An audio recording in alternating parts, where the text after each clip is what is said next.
Welcome to the Lighting Your Way podcast. I'm your host, Guardian Nurses founder, Betty Long. During season 3, we'll be delving in deeper to the amazing lives and stories of nurses and other healthcare professionals from around the country. We'll also be talking with a few of my nurse advocate colleagues at Guardian Nurses. You'll get a behind-the-scenes peek at the healthcare system, as well as get advice on how to get the best care when you or a loved one is a patient. In many of our podcasts, we've featured nurses from our Mobile Care Coordinator, or MCC team, telling their stories and sharing suggestions about navigating the healthcare system for our patients and families. In this episode, we are going to highlight our Advocacy Services Team. When I started Guardian Nurses in 2003, every case I got was someone needing help. It didn't matter if it was an insurance issue, like a denial of a needed surgery, or a clinical issue, like a surgeon telling a patient he needed brain surgery, and when we got the second opinion, he didn't need surgery at all.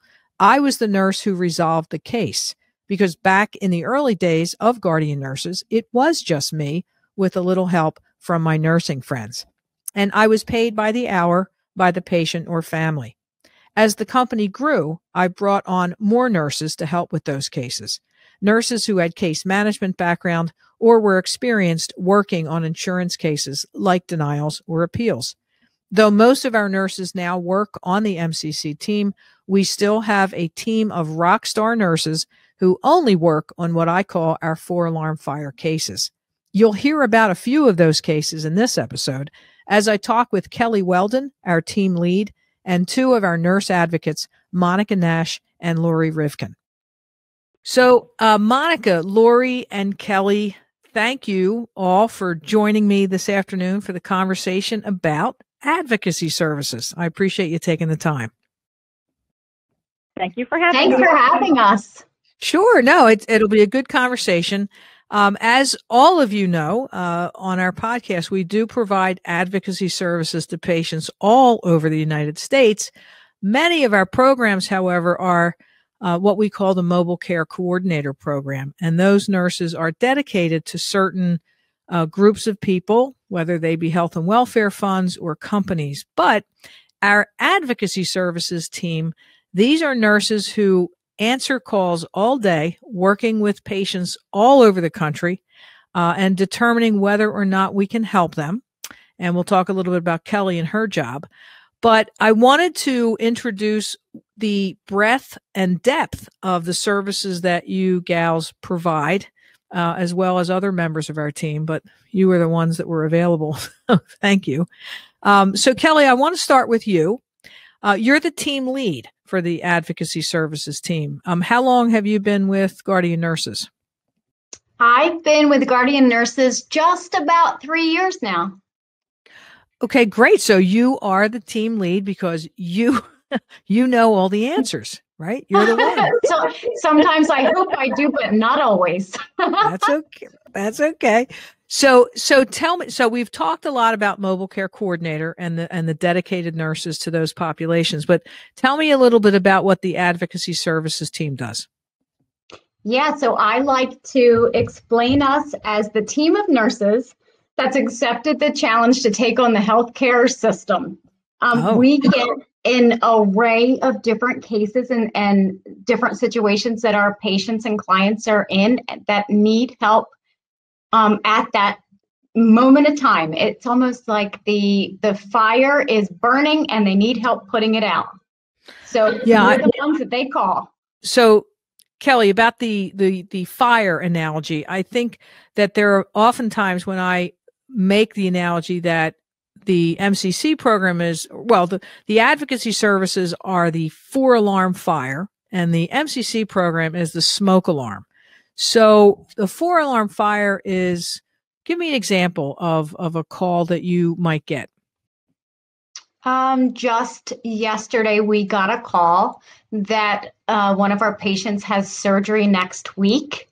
And she still doesn't have the pre-auth obtained for pre-surgery testing that needs to be completed by tomorrow. So it was all hands on deck. let's see if we can get this approval so that she can keep her surgery date. Wow. Wow. That is a 4-alarm fire. And you had to get that approval by when? Actually, she needed it by the end of day today. So we had about 24 hours to make that happen. And? Monica? Did it work? It worked. As a matter of fact, just before I got on this call, I found out that the authorization was obtained. She is scheduled. It's all clear, and she's very happy. Wow. So, Kelly, let me pivot to Monica just on that note. So, Monica, you had with less than 24 hours to pull that off. That must have felt pretty, intense. Intense. Yeah. Okay, good word. So, how did you make that magic work? It was a lot of work. The first thing that I did was I called her insurance to verify. Well, I called the place where she was supposed to have her test to see what authorization they had, and then what I or did not have. And then I called her insurance company, who patched me through to another insurance company, and said, no, I'm sorry, that case is pending. It could take 3 to 5 days. I said, it's urgent. What do we need to do to get this done? So she gave me a half-hearted attempt, and I thought, I'm going to get that done.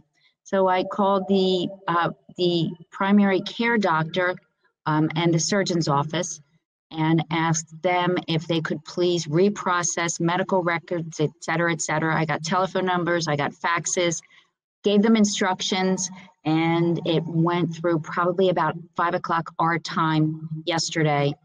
And then I did verify this morning that she has authorization and everything's good to go. So it was just following a path and sticking with it more than anything else, and just knowing who to call. Well, I do. Yes, I do think that does come into play, knowing who to call. And I do think, and Kelly, you can probably substantiate this, I do think that it does matter that you're calling as a registered nurse.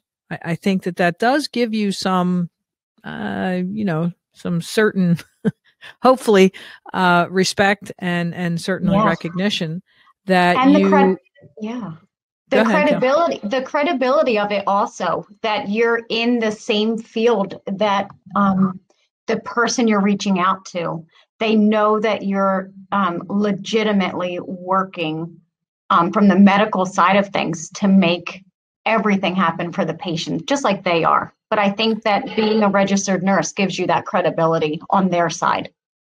Yeah, and I think that because Monica knew who to call, right, knew how to cut through some of the red tape that clearly had been happening for a couple of weeks where this thing wasn't approved, I think that does help. And I think that's what the services of your team, Kelly, are, able to do that more efficiently than, say, maybe the patient could, or maybe the patient's doctor could.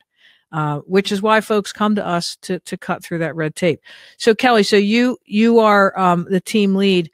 You're kind of like the air traffic controller is how I describe you. Would that be an accurate description? Yeah, I think that every case that comes our way comes through me first. I talk to the brokers or the referral source and gather as much information as I can. And then I reach out directly to the patients and get their side of the story, gather all of the information, the HIPAA, the documents, whatever I can get to build the case, and then I assign it to one of our nurses. Okay, so I heard you. So these cases don't often just come from private individuals, right? They're coming from other clients that we have, insurance brokers. Talk a little bit about who our clients are. Yeah, so we get some cases, I would say maybe 10% of our cases are private pay clients that reach out to us and they pay for us privately. We also have a lot of relationships with brokers that will send cases to us. And then we also have relationships with companies directly where the HR, human resources, will hear about a story or something that's happening with an employee, and they'll reach out to us to see if we can support the employee through their healthcare issues.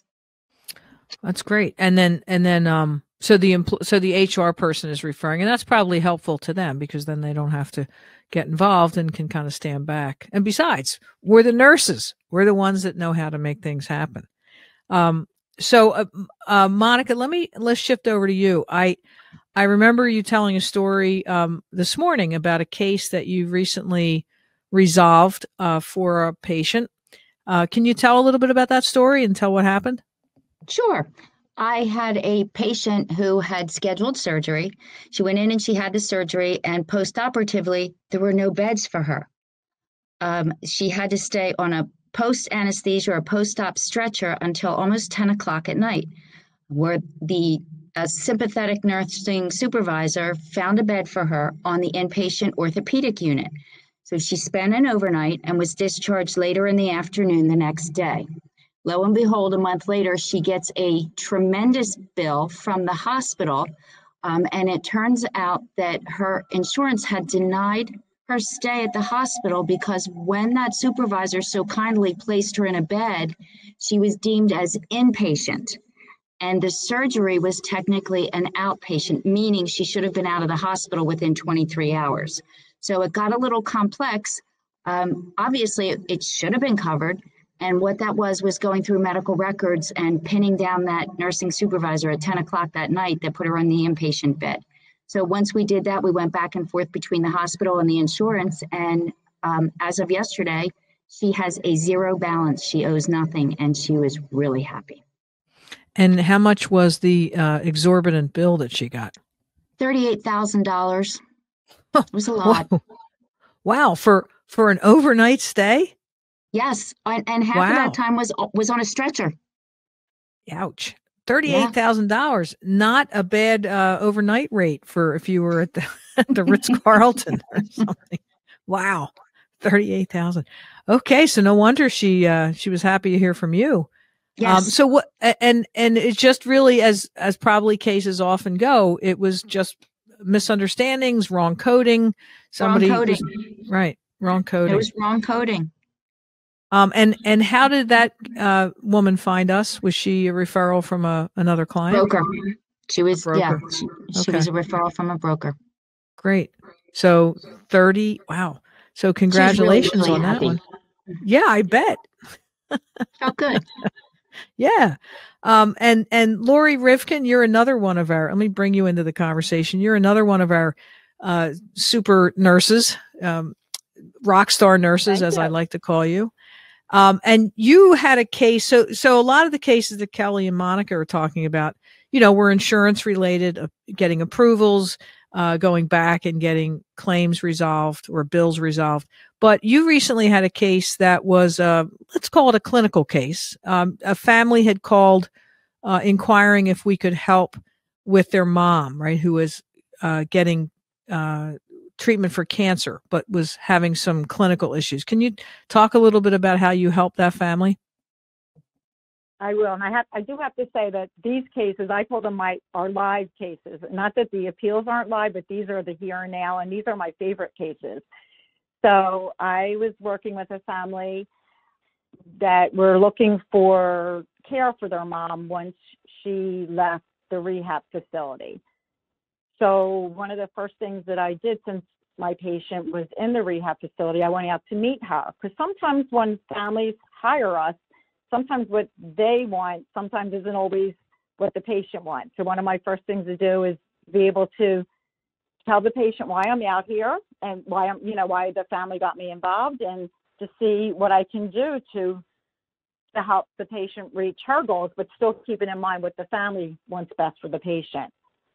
So one of the things when I meet patients face to face, one of the things I always like to do is obviously introduce myself and get on their eye level. So a lot of times patients are either on a wheelchair or, in bed. So I don't like to be on top of them. I don't want them to be intimidated by my presence, because here's a nurse running in and, trying to maybe do something that they're not comfortable with. So anyway, I did introduce myself and, establish a rapport with my patient. Right. And she told me, obviously she wants to go home. Right. The patient was very weak, and the family was concerned that when she went home that she wouldn't be able to take care of herself independently anymore. Right. Which was a hard concept for my patient to understand because she was an independent woman. Right. So you had to find this fine line between explaining to her that you are going to be able to go home, but you might need some help. Right. And that's what the family was trying to do. So, yeah, because I think we always, I mean, as nurses, right, and you know this because of your experience, but it's always about safety first, right? We want to make sure that they can remain as independent as they can, but safely.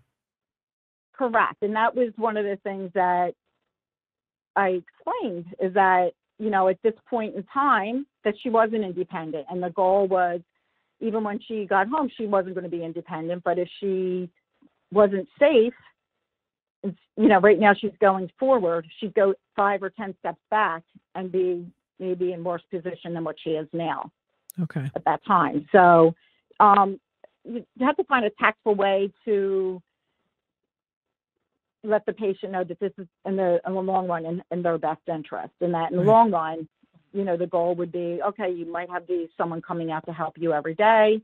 Then as you get stronger, it might be every other day. And then to the point where maybe it's just once a day, one time a week so the family could, be comfortable going out, things like that. Right. Yeah, and it's important, I think, to make sure, as you did, right, to develop the rapport with the patient.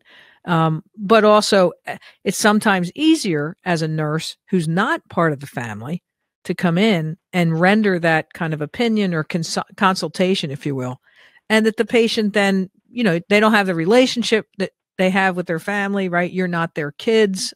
It's a little easier to deliver that news than it would be for perhaps somebody who was in the family who was a nurse or, their son, or, it's a lot easier to get that message from somebody who's a professional. Correct. I often, even though the children are adults to the patient, they're still her children. And often, mom knows best. I'm in charge. Right. So when you have a professional come in as a nurse and looks at the situation, explains, okay, this is the perspective that we're looking at. And everyone all has the same goal. And obviously your goal is to go home. So that this is what we're going to do, everything we can to make that happen. And it might be initially, you might be home, not the way you want it to be, independent, but you'll be home and you'll have the support. And then from there, you don't want anyone to lose hope that this is how it's going to be forever. Go home, get some help. And as you get stronger, the goal is for you to get stronger. And then we can revisit this. And I think that makes it a little bit more easier or accepting for our patients. Right. And that was a family who'd come to us and they are paying privately, correct? Correct. Yes. And sometimes that's even hard because sometimes when you have multiple people in the family, they have different ideas too. So not only are you seeing what the patient wants, and you're hearing from different members of the family what they think's best. And you try to get a little bit of hear everyone's story or opinion, and then let them know what my opinion is and what I think is best. Because again, even though they're paying me, the patient is still my client, and I want her, or the patient, to be comfortable with whatever is being done for her, and not feeling as if it's being forced upon them. Right. Or the people are ganging up on her. Right. I mean, I know you have a large family. I come from a large family, and at least when my dad was sick, I felt like all my siblings, we were together. We all knew what dad's goal was. And it was a little easier, but not all families are working in sync sometimes. So that's hard. Correct. Yeah. Yeah. So that was what I call a clinical case. You call it a live case. Yes. As opposed to another word. Okay. So let me shift over. Cal, you had a case, I think also that I wanted to highlight. It was an insurance case, right? So we're back to the insurance side of the world, but it was a case that you had worked on and resolved. Can you tell us about that case? Yeah, I got the referral from a broker.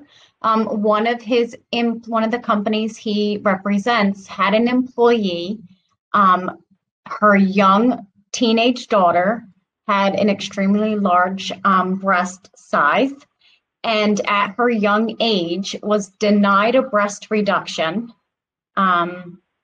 due to the wording of the pre-surgical authorization the doctor had submitted, down to the amount of tissue that was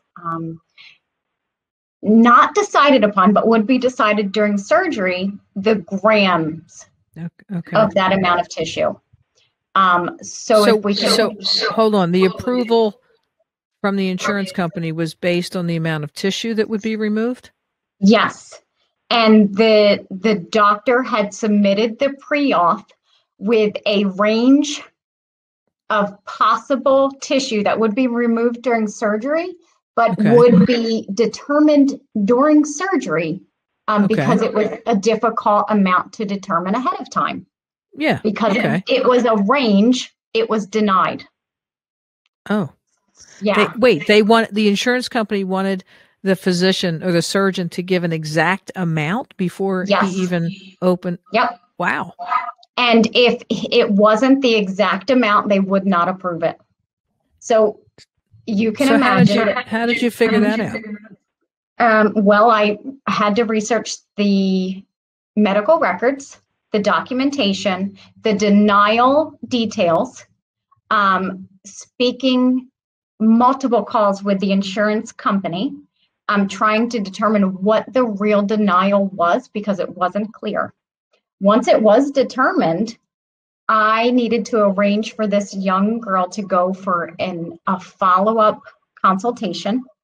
And I was able to work very closely with the surgeon for him to put an exact amount of grams of tissue that he would remove, even though that amount of tissue could change during surgery if it wasn't appropriate at that time. So it was a lot of legwork, and then getting mom to agree to have the daughter seen again. The doctor rewrote all new records, all new notes, visits, wrote a specific letter to the insurance company stating the reasons for the reduction and the exact amount that he planned to remove. So we got all that gathered. She also was having emotional distress because she didn't look and feel like the other teenagers her age. She was not able to be physical, participate in gym class. Wow. So I set her up with a therapist and got all of that documentation and submitted all of the new plans, all of the notes from the surgeon and the therapist, resubmitted everything, and we did get an approval. It was 100% paid. Congratulations. But it really did come down to the details of the amount of tissue that would be removed. It seems to me that would be not cruel and unusual. Like to have a surgeon detail out the exact amount of tissue before surgery to have it approved seems like that's just a hurdle that they've created. Yes, it really felt like a hurdle. Yeah, that's good work. I felt so good about that because that was one of those cases. It affected that young girl's life so much. She was able to feel normal again. Oh, that's great. Yeah. How old was she, Kelly? 14. Wow. Yeah. Wow. Great. So that's yet another insurance case, as we call them. Between insurance and clinical, or live, as Lori calls them. So let me drill down a little bit to Monica and Lori. You gals are relatively new to the team, but you are not new to nursing. You are veteran nurses, and you've come to this new role, advocating for patients both clinically and with their insurance claims. What is it that you like? Like what's feeding your soul when you're doing these cases? Monica, I'll ask you first. The wins. The wins. Because I can be an annoying little gnat and I just keep going. And it feels, sometimes insurances make things difficult. So, and that's typically why we get a referral, is because somebody's already exhausted. And Right. it feels really good when you make that phone call. But on the other side, when it's not an appeal, I get very excited when I've had people reach out to me and ask me to find a doctor, to find behavioral therapy, to find in another state that they've tried and they've exhausted themselves with that. And when you get that and you call them back, I have an appointment for you. This is how much it will cost, and you're already set up. And they're so thankful. And I think that's the best part of it. That's what I like. The wins. Monica, Okay. Yes. Monica, being your team lead and listening to your passion and the way that you respond to your cases is really strong. It affects me so much, because the appeal cases, or the cases that are $40,000, that's not what's driving you. I mean, that's all fantastic. But when you have a case that is for $27, but you know how that affects that patient, that pushes you, and you go in there with your armor on and you're ready to win for them. And it doesn't matter that amount of that case. Thanks, Kelly. And I think, Betty, I missed clinical nursing because I loved my patients. I loved them. And that was a hard transition to, not to touch people every day. Right. But this is a win when just like Kelly said, it may be a $27 reward or finding that appointment, but it's a different way of touching people. And you still, as a nurse, that's why you're a nurse. You want to make a difference. Right.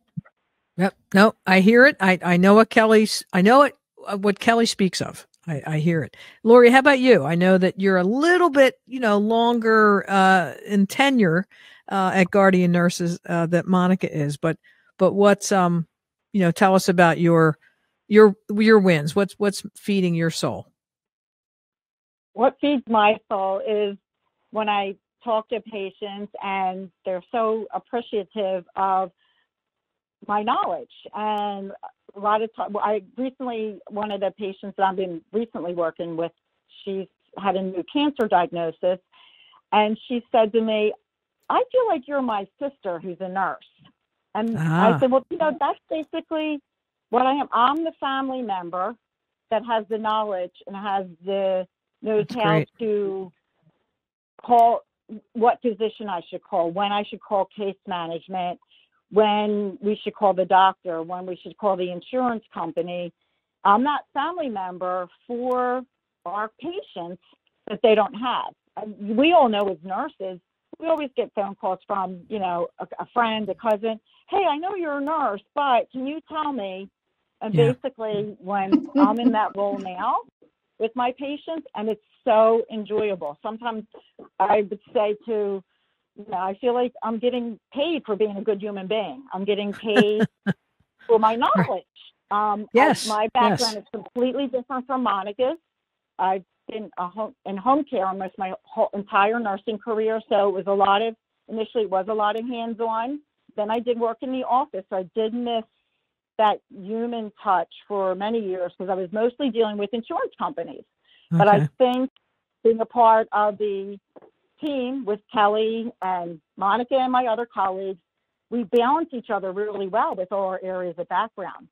I call Monica all the time and say, hey, I'm not I always joke and say, because I've been in home care, I know a little about a lot of things. So in this job, I get to use that, but then have a wealth of my team and other teammates to pick their brains, but yet still have that human touch. Still be able to call someone and say, hey, how you doing? Or text them. Oh, did you get that appointment yet? Is there anything I can do to help you? So that is what drives me now, is being someone's sister who's a nurse. I enjoy that. And not just for my family. That sounds so familiar. Hey, you're a nurse. Can you help me?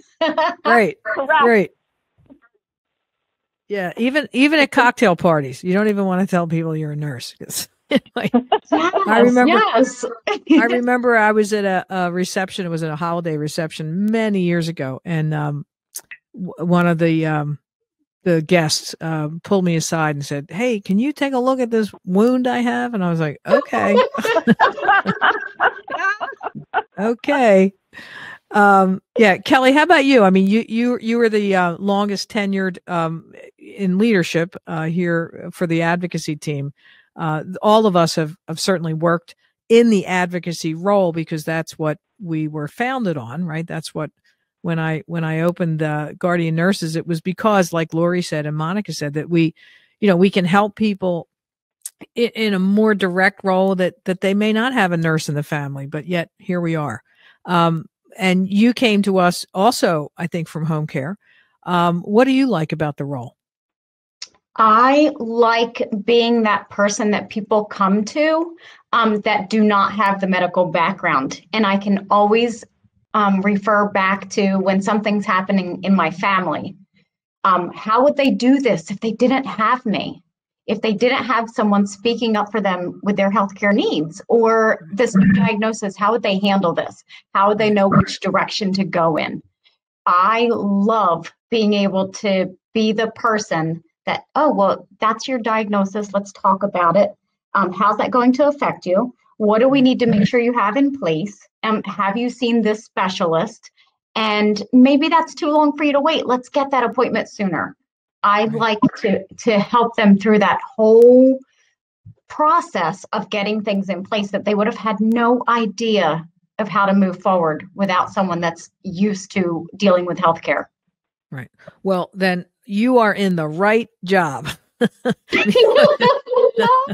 You have got yourself into the right role because that is what you do every day. You and Monica, Lori, Colleen, Stephen, all the gang on the advocacy services team. I think, we often talk about our batting average in terms of cases that we get and how many cases we resolve.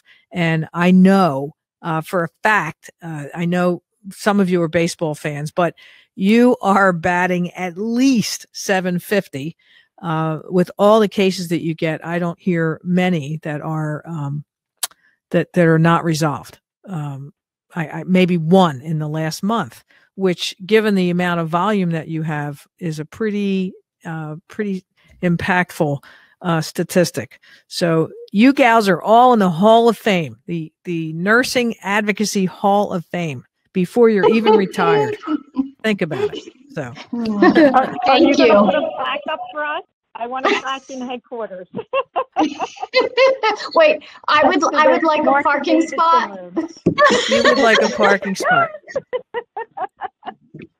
Right. Well, Lori, we'll have to, that my experience with the Hall of Fame is retiring your number, and the plaque comes off. So that's not going to happen for a while, as far as I'm concerned. No. You're still, as far as I'm concerned, Lori, you're still in the height of your career, the prime of your career.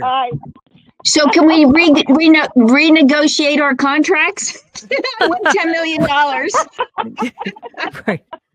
The services and that you provide and then support both the brokers and the private clients and, the law firms that come in and just the creativity, which what I like, right? Like when you guys talk about, touching patients, what I like is the ability to be creative in a way that most people don't think of nurses as, because, you can think outside the box. You can think of ideas like, Monica, you were talking about, calling somebody that helped your patient here locally may have had a connection in California, right? Yes. That's what I love about it's like figuring out the solutions in a way that is effective and resourceful and, gets the patient what they need, which is what you're all driven for, right? We're all wired the same way. We got to make sure the patient's okay. So, so thank you all for just being, as I call you, the rock star nurses. I think we have an entire team of rock stars, but you guys really show how effective you can be in such a short time, right? You get in there, you put out the fire, and then you move on, and you make a lasting impression to people. So thank you all, not only for joining me, but for all of your work. Thank you, Betty. Thank you, Betty. Thanks for having us. You're welcome. All right. Take care. Thank Take you. care. Bye, everyone. If you have any questions that you would like us to address in a future episode, please email us at podcast@guardiannurses.com. That email again is podcast@guardiannurses.com. We would love to hear from you. Thank you for joining us this week.